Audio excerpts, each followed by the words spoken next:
Presidente Trump ordena Pentágono retomar testes de armas nucleares. Governador Ron DeSantis quer barrar contratações de estrangeiros com visto H-1B em universidades da Flórida. No Brasil, desdobramento da mega operação mais letal do Rio de Janeiro contra a facção criminosa. Essas e outras notícias agora no Brasil News.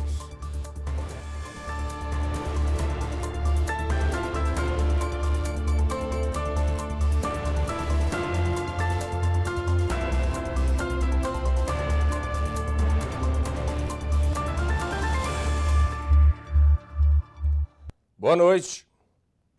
O presidente Donald Trump ordenou nesta quinta-feira que o Pentágono retome imediatamente a realização de testes de armas nucleares. We have more nuclear weapons than anybody. We don't do testing. We've halted it many years ago. But with others doing testing, I think it's appropriate that we do also.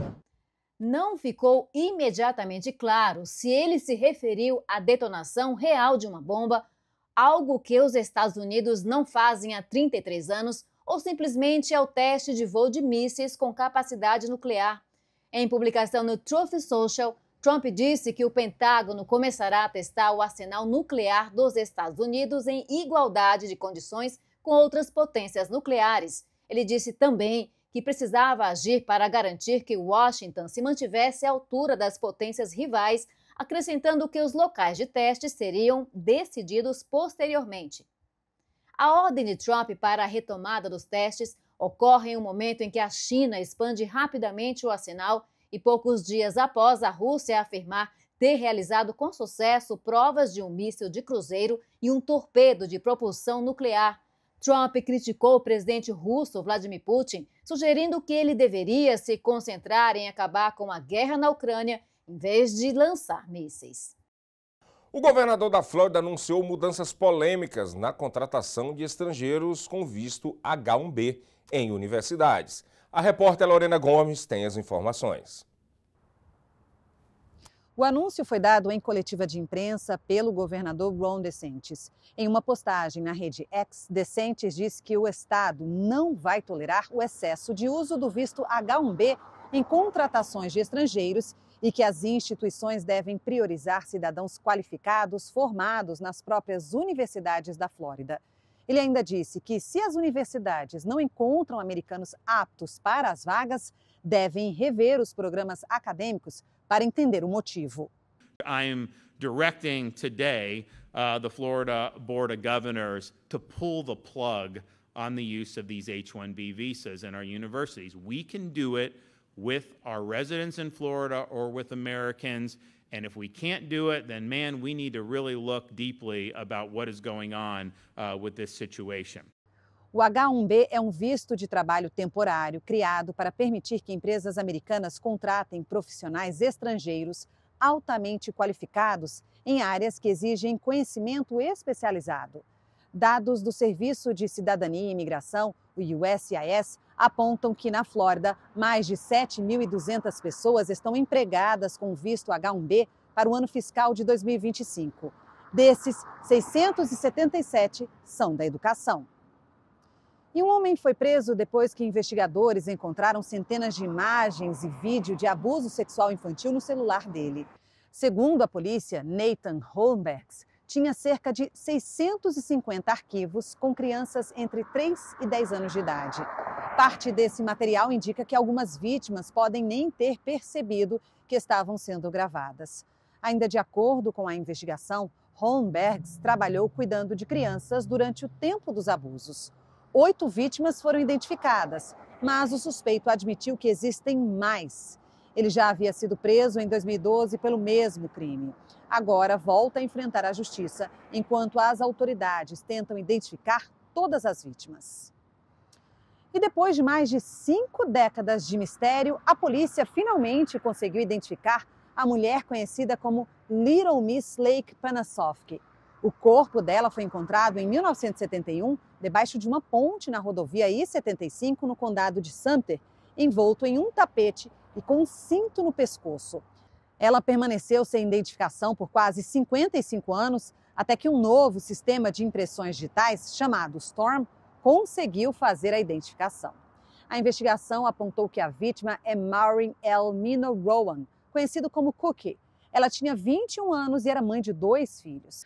A polícia apontou o ex-marido dela, Charles Emery Rowan Sr., como suspeito no caso. Ele morreu em 2015. A investigação segue aberta e as autoridades pedem ajuda do público para encontrar novas pistas que possam ajudar a esclarecer o caso. E uma mulher moveu um processo contra o Parque SeaWorld em Orlando, alegando que foi atingida no rosto por um pato enquanto andava na montanha-russa Mako. O caso aconteceu em março e ela diz ter ficado com lesões permanentes e cicatrizes. Os advogados alegam que o parque foi negligente ao operar o brinquedo próximo a uma área onde há muitas aves. A mulher pede mais de $50 mil de indenização. O SeaWorld disse que a segurança dos visitantes é prioridade, mas não comentou o caso, que corre na justiça. O processo foi registrado na segunda-feira no condado de Orange. Essa não é a primeira ação contra a mesma montanha-russa, que já teve outros casos envolvendo lesões com objetos. E o aeroporto de Orlando sofreu esta semana com falta de energia. A interrupção afetou algumas operações. Os bondinhos usados para levar passageiros que ligam os terminais tiveram as operações interrompidas com a queda de energia. O apagão parcial no Aeroporto Internacional de Orlando na segunda-feira gerou ainda atrasos no processamento de bagagens nos terminais A e B. Passageiros chegaram a relatar confusão e filas nos terminais. Já a administração do aeroporto disse que monitorava a situação e orientou os usuários. A energia foi restabelecida poucas horas depois e as operações voltaram ao normal. Nenhum voo foi cancelado e o motivo do apagão ainda não foi divulgado. A seguir, no Brasil, Justiça ordena influenciador a pagar indenizações que chegam a R$50 mil por danos morais em gravações de pegadinhas. Até já!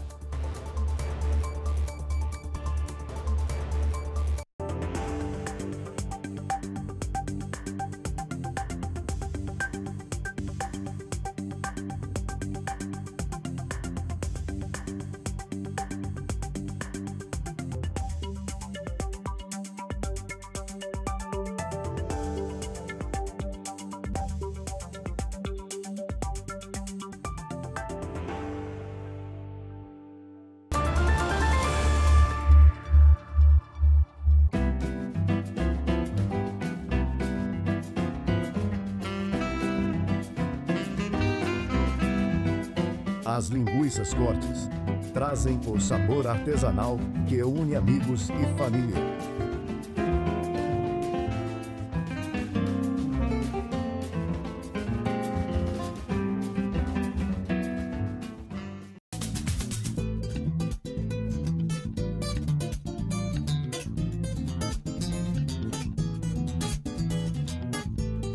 O açaí Triunfo é a sua fonte de energia natural e saborosa.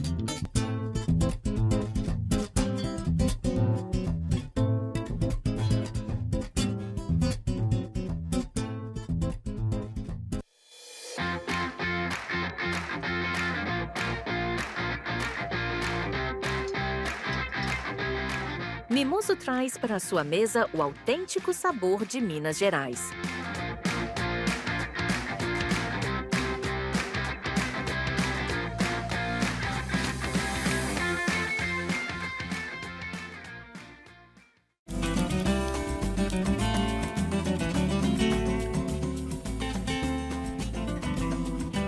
Transforme seu churrasco em uma experiência inesquecível com o mineiro.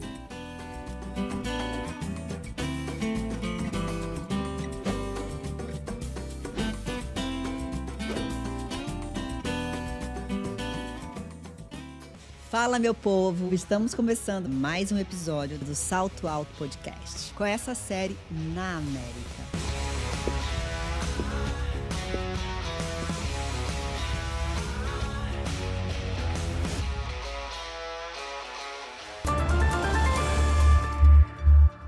A polícia do Rio de Janeiro divulgou vídeos que mostram criminosos armados e com roupas camufladas antes da mega operação em comunidades da zona norte da cidade. Imagens de drones feitas pela Polícia Civil e divulgadas nesta quinta-feira mostram integrantes da facção Comando Vermelho equipados com fardas camufladas e fuzis. Segundo a polícia, eles estavam reunidos no alto do Complexo da Penha durante a mega operação na zona norte do Rio de Janeiro, que deixou 121 mortos na terça-feira. As gravações revelam que os integrantes da facção estavam fortemente armados e com roupas camufladas, o que, segundo a polícia, dificultava a identificação dos criminosos. As investigações apontam que no grupo estavam chefes do tráfico de pelo menos outros 6 estados, além do Rio. A polícia também abriu inquérito para investigar suposta fraude processual de quem participou da remoção dos corpos da mata após o confronto. Durante a mega operação nos complexos do Alemão e da Penha, criminosos do Comando Vermelho usaram drones para lançar explosivos. 4 policiais morreram, 2 civis e 2 militares. Cerca de 2.500 agentes participaram da mega operação que foi planejada e é considerada a mais letal do Rio de Janeiro.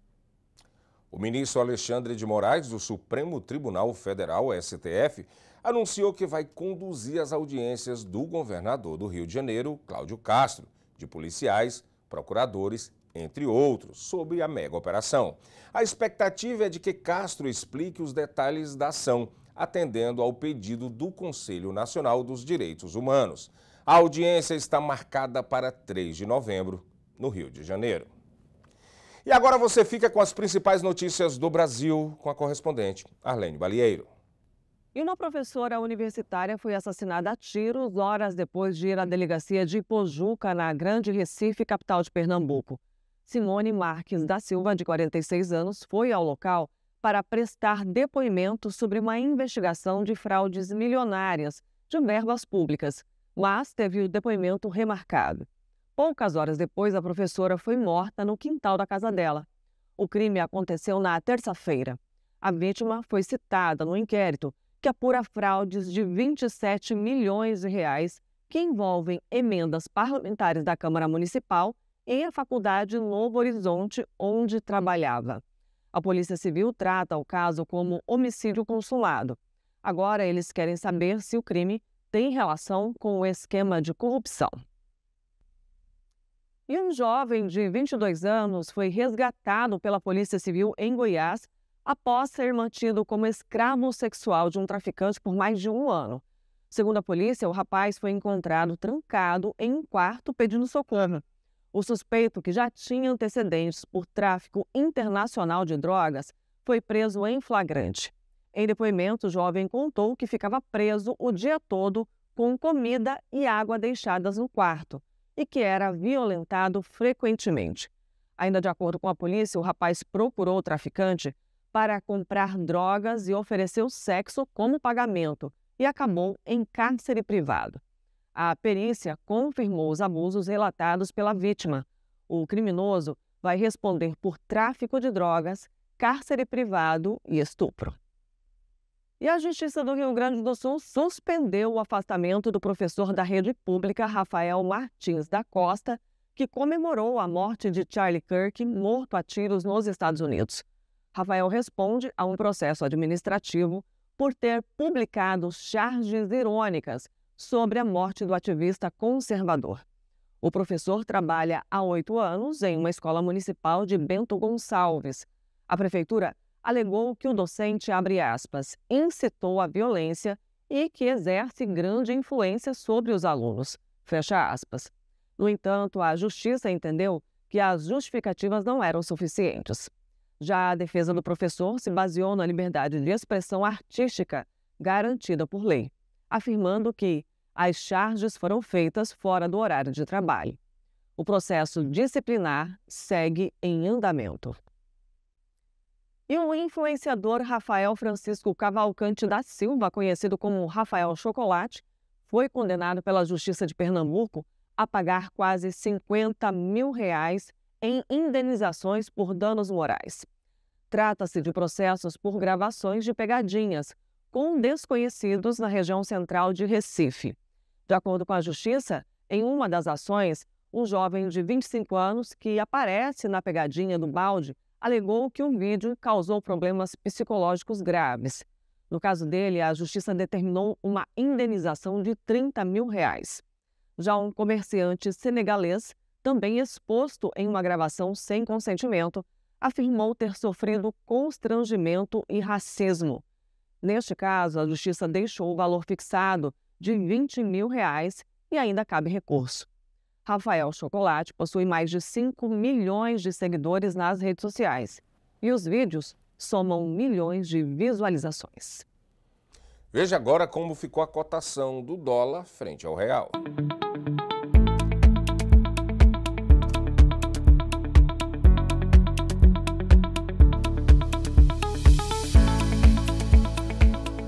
E esta edição do Brasil News termina aqui, mas você pode rever todas as notícias no nosso canal no YouTube.